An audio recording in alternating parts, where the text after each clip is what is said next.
ఎన్నేళ్లు బతికినా చూడలేని లైఫ్ ఒక్క వారంలో నాకు చూపించావు. చాలా చాలా ఆనందంగా ఉంది. 4 నెలలే మిగులున్నాయని తెలిసినప్పుడు ఆ 4 నెలల్లో తనని ఎలాగైనా కాపాడాలని ట్రై చేశాం. రకరకాల ట్రీట్మెంట్స్ కోసమని తనకి మిగిలిన కొంచెం టైం కూడా హాస్పిటల్లోనే ఉంచేశాం.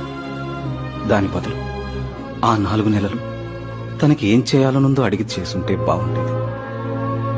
సంజయ్ విషయంలో ఆ తప్పు జరగకూడదని నేను అలా చేశాను. మిమ్మల్ని చూసాక జీవితంలో ఏం కోల్పోయినో తెలుసుకున్నాను.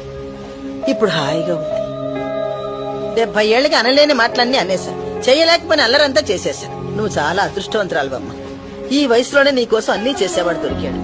నేను తర్వాత చూద్దాంలే అని ఇంత దాకా తెచ్చుకున్నాను. మా నాన్న ఇప్పుడు మా అమ్మని బాగా చూసుకోలేదు. చివరిలో హాస్పిటల్ ఉన్నప్పుడు కూడా